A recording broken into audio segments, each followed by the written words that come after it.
Welcome to the digital lecture series. I am Sanjay Bagade from the Department of Physics, Bajaj College of Science, Wardha.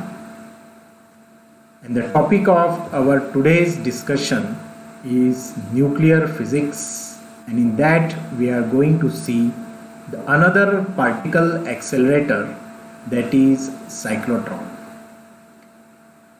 We have seen in the previous lecture that the linear accelerator or LINAC, it could produce highly energetic beam of both positive charged particles as well as negative charged particles. But what was the disadvantage? We have seen that if you want to increase the energy of the charged particle, the number of drift tubes are to be increased. It can be 100, it can be 200, and if you are increasing the number of drift tubes, then the dimensions of the linear accelerator becomes very large. The linear accelerator becomes large and bulky. This was the disadvantage.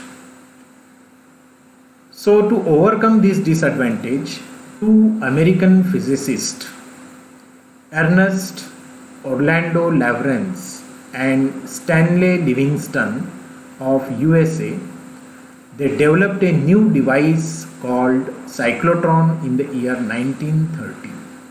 So what was a cyclotron? It is a machine which can be used to obtain highly energetic beam of positively charged particles like protons, deuterons, alpha particles, etc. Cyclotron is basically a positive ion accelerator. Now in cyclotron, a positively charged particle is made to go in a spiral like path, and after every semicircular path it gains energy QV, where Q is the charge of particle and V is the applied voltage, so that when the particle is in its outermost orbit, its energy has become very large, and we are able to produce a highly energetic beam of positively charged particles. This is an overview of cyclotron.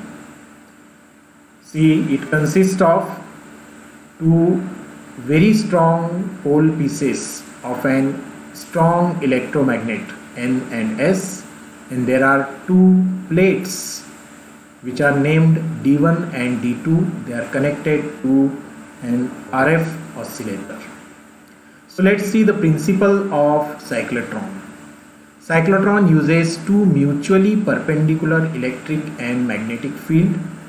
The magnetic field causes the positively charged particle to go in a circular path, and the electric field increases the energy of the positively charged particle by QV after every semicircular path, so that when the particle is in its extreme or last orbit, its energy is highly increased and we are able to get an energetic beam of that positively charged particle. The working of cyclotron is also based on the fact that the time taken to travel the semicircular path inside the D's is always constant, and it is independent of the velocity of the charged particle or the positive ion. So this is an overview of the cyclotron. This is one more diagram which represents the cyclotron, and we are going to see the construction of cyclotron. So cyclotron consists of two hollow and flat metal bases which are of D-shaped, capital D, the English alphabet of capital D, and hence they are called Ds. In this figure, the Ds are denoted by D1 and D2, and see, they look exactly like the English alphabet, capital D. The D's are kept, D's D1 and D2, they are kept in a horizontal plane and they are connected to the two opposite terminals of an RF oscillator. This is a high frequency RF oscillator. The D's are separated by a small gap between them and a source of positive ion P is kept exactly at the center in this gap. The assembly of the D's is then kept in an evacuated chamber, and the whole chamber containing the D's, it is placed between two pole pieces of a very strong electromagnet. Now in this particular case, the electromagnets, they are along the y-axis working. Let initially the D1 be positive and the D2 be negative. So when a positive ion is emitted, it will be immediately attracted towards the D2 and it enters it. Now remember, we have applied two fields in this particular case, electric field and magnetic field, both perpendicular to each other. And also remember that the electric field resides only on the surface of the object. Since we are using hollow D's, the electric field exists on the surface. It is not present inside the hollow structure inside the D's. While the magnetic field, the magnetic lines of force, they are able to penetrate the substance, whether they are solid or there is a vacuum. So inside the D's, there is no electric field, but magnetic field exists inside the D's. Now the charged particle, it enters the negatively charged D2.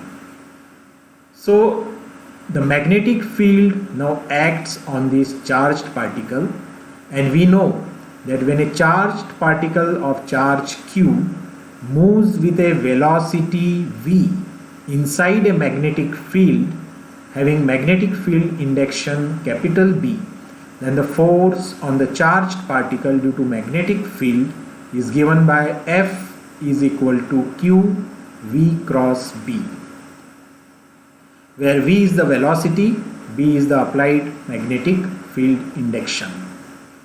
Now see in this figure, if a charged particle is emitted, it travels along the x-axis, and I have mentioned earlier that the magnetic field exists along the y-axis.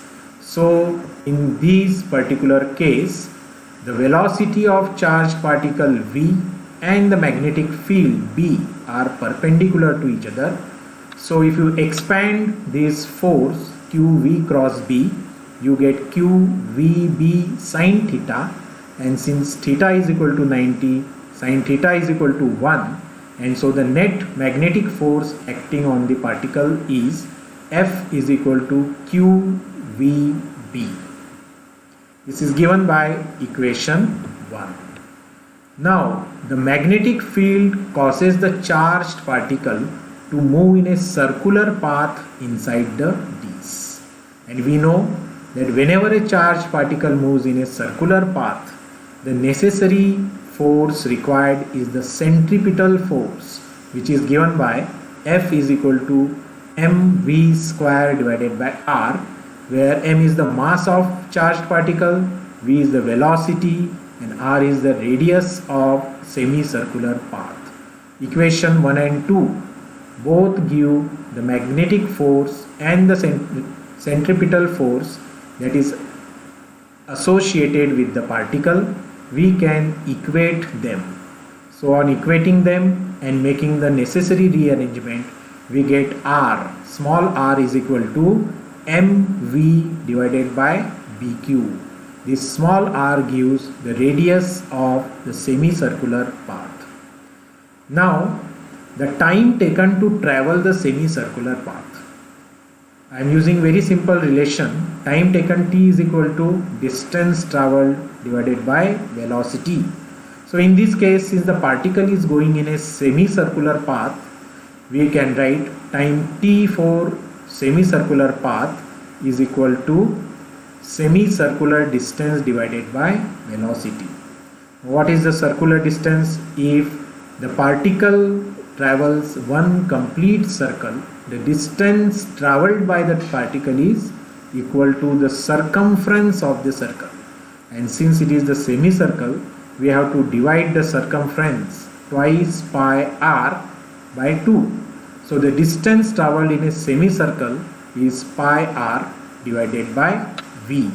So t is equal to pi r divided by v. If we put the value of r, then we get the time taken to travel the semicircular path is small t is equal to pi m divided by bq. Now have a look at equation number 4. On the right hand side, pi is a constant, it has value 3.14. M is the mass of charged particle which remains constant.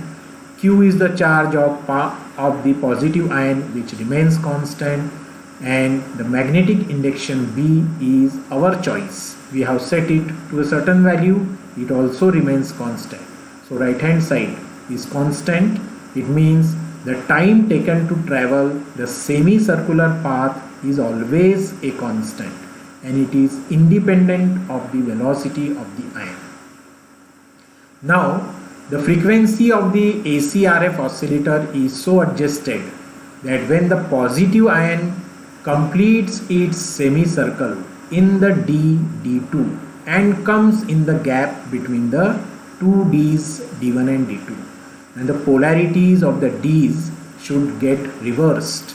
So now d1 will become negative and d2 will become positive. For this to happen, the necessary condition is that the time period small t required to travel the semicircular path inside the d's, this should be equal to half the time period of the applied AC voltage. So the necessary condition is small t is equal to capital T by 2. And from equation last, and also we know that the time period t, capital T of the applied AC signal, it is reciprocal of the frequency of the applied AC. So equation 5 can also be written as small t is equal to 1 by 2f. So from equation 4 we can write 1 by 2f is equal to pi m divided by bq, where f is the frequency of applied AC voltage. If you make the rearrangement, then we get f is equal to bq divided by twice pi m. This is equation 6. It is called cyclotron frequency, and it represents the AC frequency that should be applied for the acceleration of the positive ions.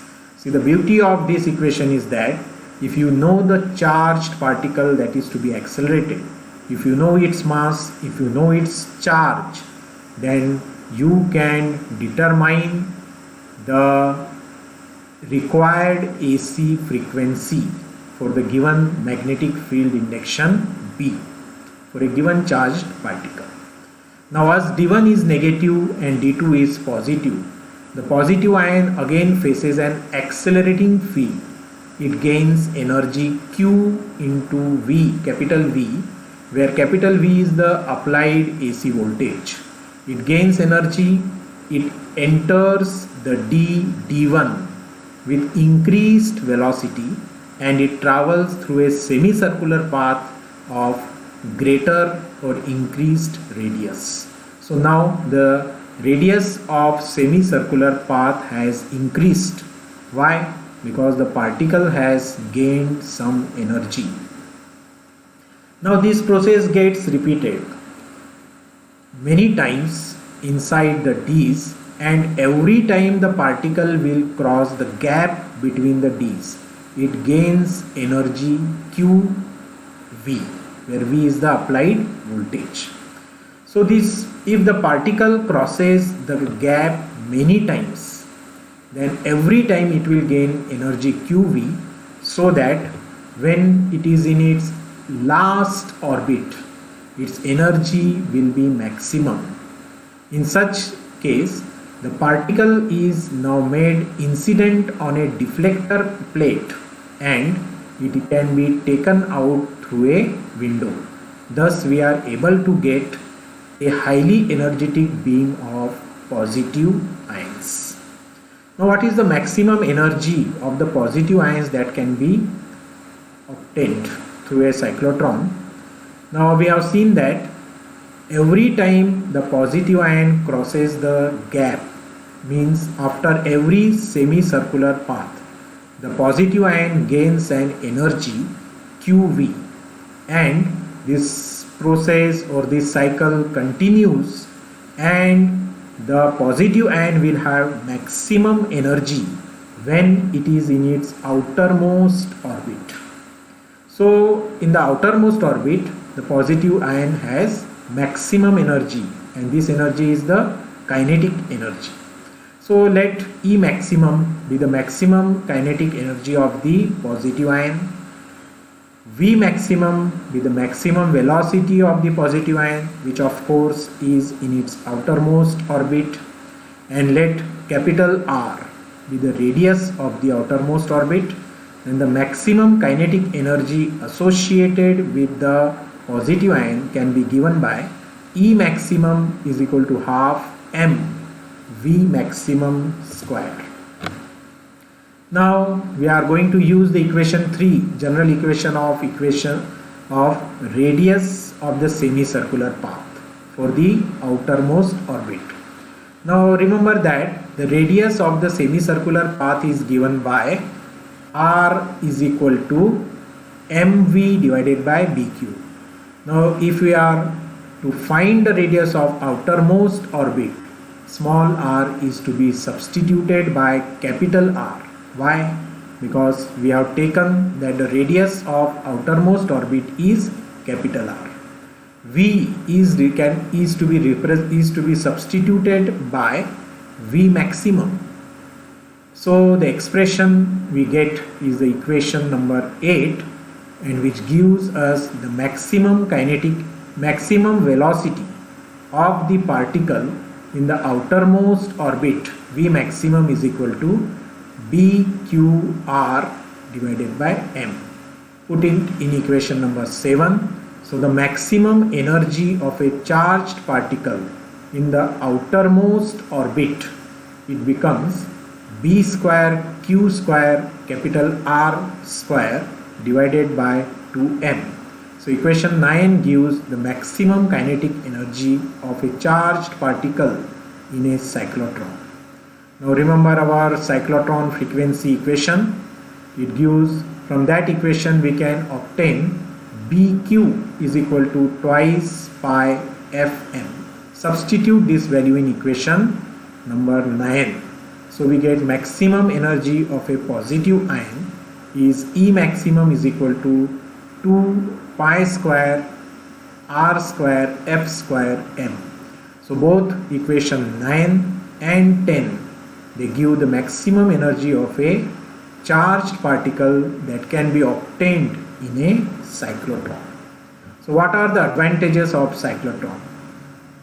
So cyclotron is very small and compact in nature. Energy of the positive ions obtained is very, very high. This is the advantages of cyclotron. So what are the disadvantages? The first disadvantage is that particles moving with relativistic speed may sometimes be not accelerated, as the condition small t is equal to capital T by 2 may not be satisfied for the relativistic particle. Why this is so? For a relativistic particle, we know that the mass does not remain constant. The expression for mass of a relativistic particle is given by m is equal to m0 divided by under root of 1 minus v square upon c square. Now, what are relativistic particles? They are the particles which move with a velocity comparable to the speed of light. So the velocity of the particle v, it may be somewhat like 0.6 times c, 0.7 times c, and so on. Means they are comparable to the speed of light. In this case, if the particle speed is very high, then we see that the factor under root of 1 minus v square upon c square, it goes on decreasing as the speed of particle increases. It means the mass of particle m goes on increasing. So if you observe the expression for time taken to travel the semicircular path t, small t, so there is a factor m in the numerator. So m goes on increasing, means time t does not remain constant.